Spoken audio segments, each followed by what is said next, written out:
আসসালামু আলাইকুম এবং স্বাগতম আমাদের চ্যানেলে। আপনারা সবাই জানেন, গত কয়েক মাস ধরে স্বর্ণের দাম আলোচনার কেন্দ্রে রয়েছে। সর্বকালের সর্বোচ্চ দাম ছুঁয়ে ফেলার পর এখন সব ট্রেডারের মনে একটাই প্রশ্ন: জুলাই মাসের 21 থেকে 25 তারিখ পর্যন্ত স্বর্ণের বাজার কোন দিকে যাবে? বৈশ্বিক অর্থনৈতিক মন্দা, ভূ রাজনৈতিক অস্থিরতা আর কেন্দ্রীয় ব্যাংকগুলোর সিদ্ধান্ত সব মিলিয়ে আগামী সপ্তাহে স্বর্ণের দাম কি বাড়বে নাকি স্থিতিশীল থাকবে? আজকের ভিডিওতে আমরা ঠিক এই বিষয়গুলো নিয়েই আলোচনা করব। বৈশ্বিক অর্থনীতির হালচাল।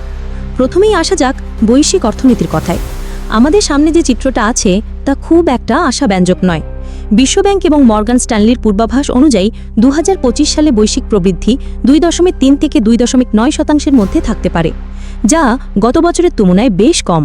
এই মন্থরতার মূল কারণ হল বাণিজ্য বাধা এবং নীতিগত অনিশ্চয়তা। আমেরিকা, তাদের প্রবৃদ্ধি 1.5 থেকে 1.8% নেমে আসতে পারে। ইউরোপে ইউরো অঞ্চলে প্রবৃদ্ধি কমে 0.9% আসার সম্ভাবনা রয়েছে। চীন, বাণিজ্য উত্তেজনার কারণে প্রবৃদ্ধি কমছে। তবে এর মধ্যেও কিছু ব্যতিক্রম আছে, যেমন ভারত, যেখানে 6.2% বেশি শক্তিশালী প্রবৃদ্ধি প্রত্যাশিত। এই অর্থনৈতিক বৈষম্য বাজারের অনিশ্চয়তাকে আরও বাড়িয়ে তুলছে, আর এমন অনিশ্চিত পরিবেশে বিনিয়োগকারীরা নিরাপদ আশ্রয় খোঁজেন। আর সেখানেই আসে স্বর্ণের কথা।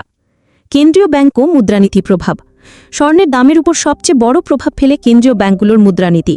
বর্তমানে বিভিন্ন দেশের কেন্দ্রীয় ব্যাংক ভিন্ন ভিন্ন পথে হাঁটছে। ফেডারেল রিজার্ভ বা ফেড, মার্কিন ফেড সুদের হার 4.50% স্থিতিশীল রেখেছে। তাদের এই অবস্থান শুল্কের কারণে বাড়তে থাকা মুদ্রাস্ফীতিকে নিয়ন্ত্রণ করার জন্য।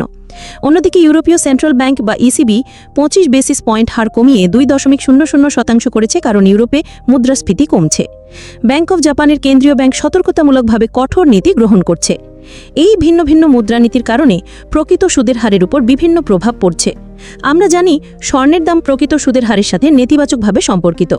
যদি যুক্তরাষ্ট্রে মুদ্রাস্ফীতি বাড়ে এবং ফেড হার না বাড়ায়, তাহলে প্রকৃত সুদের হার কমবে, যা স্বর্ণের দামের জন্য ইতিবাচক। অন্যদিকে ইসিবির হার কমানো ইউরোপে স্বর্ণকে আরও আকর্ষণীয় করে তুলছে। ভূ রাজনৈতিক ঝুঁকি স্বর্ণের দাম বৃদ্ধির মূল কারণ।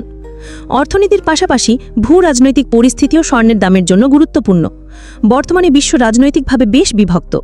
ইউক্রেন রাশিয়া সংঘাতও চলছে, মধ্যপ্রাচ্য উত্তেজনা এখনও তুঙ্গে, কোরীয় উপদ্বীপে উত্তেজনা বাড়ছে। এই সংঘাতগুলো বাজারের অস্থিরতা বাড়াচ্ছে। বিনিয়োগকারীরা যখন এই ধরনের আকস্মিক ঘটনা দেখেন, তখন তারা দ্রুত স্বর্ণের মতো নিরাপদ আশ্রয়ে বিনিয়োগ করেন। এছাড়াও যুক্তরাষ্ট্র এবং চীনের মধ্যে বাণিজ্য যুদ্ধ এবং নতুন নতুন শুল্কের ঘোষণা বৈশ্বিক বাণিজ্যের জন্য একটি স্থায়ী ঝুঁকির কারণ হয়ে দাঁড়িয়েছে। এই সব অনিশ্চয়তা স্বর্ণের নিরাপদ আশ্রয়ের ভূমিকাকে আরও শক্তিশালী করে তোলে। কেন্দ্রীয় ব্যাংকগুলোর রেকর্ড পরিমাণ স্বর্ণ ক্রয়। স্বর্ণের দামের পেছনে সবচেয়ে বড় শক্তি হল কেন্দ্রীয় ব্যাংকগুলোর চাহিদা। 1 দশকেরও বেশি সময় ধরে তারা স্বর্ণের নিট ক্রেতা। শুধু 2022 এবং 2023 সালেই তারা রেকর্ড 1000 টনের বেশি স্বর্ণ কিনেছে। আর 2025 সালের প্রথম প্রান্তিকে তারা 244 টন স্বর্ণ কিনেছে, যা এক নতুন রেকর্ড। কেন এই প্রবণতা? এর প্রধান কারণ হল মার্কিন ডলারের উপর নির্ভরশীলতা কমানো এবং নিজেদের বৈদেশিক মুদ্রার রিজার্ভে বৈচিত্র্য আনা। এই ধারাবাহিক ক্রয় প্রবণতা স্বর্ণের দামের জন্য একটি শক্তিশালী ভিত্তি তৈরি করছে।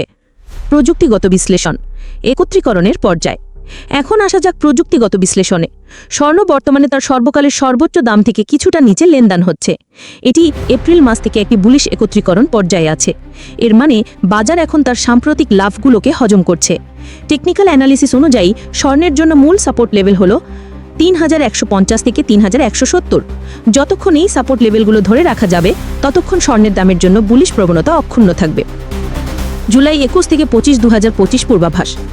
সব মিলিয়ে আগামী সপ্তাহে স্বর্ণের দাম কেমন হতে পারে? আমাদের বিশ্লেষণ অনুযায়ী জুলাই 21 থেকে 25 তারিখ পর্যন্ত স্বর্ণের দাম উচ্চ স্তরে স্থিতিশীল থাকবে অথবা সামান্য ঊর্ধ্বমুখী প্রবণতা দেখাতে পারে। এর পেছনে প্রধান কারণগুলো হল চলমান ভূ রাজনৈতিক ঝুঁকি এবং বাণিজ্য বিরোধ, কেন্দ্রীয় ব্যাংকগুলোর অব্যাহত স্বর্ণ ক্রয় এবং মার্কিন যুক্তরাষ্ট্রে শুল্ক প্ররোচিত মুদ্রাস্ফীতির কারণে কম প্রকৃত সুদের হারের সম্ভাবনা। তবে এই সপ্তাহে কিছু গুরুত্বপূর্ণ ঘটনা নির্ধারিত রয়েছে, যেমন ফেড চেয়ার পাওয়েলের বক্তৃতা এবং জাতিসংঘ সুরক্ষা পরিষদের মধ্যপ্রাচ্য বিষয়ক বৈঠক। এই বৈঠকগুলো থেকে আসা যে কোনো অপ্রত্যাশিত খবর বাজারে বড় ধরনের অস্থিরতা সৃষ্টি করতে পারে। যদি পাওয়েল মুদ্রাস্ফীতি নিয়ে কঠোর মন্তব্য করেন, তাহলে স্বর্ণের দাম কিছুটা কমতে পারে। আবার যদি ভূ রাজনৈতিক উত্তেজনা বেড়ে যায়, তাহলে স্বর্ণের দাম দ্রুত বেড়ে যেতে পারে। উপসংহার: সবকিছু বিবেচনা করে বলা যায়, আগামী সপ্তাহে স্বর্ণের বাজার খবরের প্রতি অত্যন্ত সংবেদনশীল থাকবে। তবে দীর্ঘমেয়াদী বিনিয়োগকারীদের জন্য এটি এখনও পোর্টফোলিওতে বৈচিত্র্য আনার একটি গুরুত্বপূর্ণ সম্পদ। আজকের ভিডিওটি কেমন লাগলো কমেন্ট করে আমাদের জানান, আর এমন আরও ইনসাইটফুল ভিডিও পেতে আমাদের চ্যানেলটি সাবস্ক্রাইব করতে ভুলবেন না। দেখা হবে পরের ভিডিওতে। ধন্যবাদ।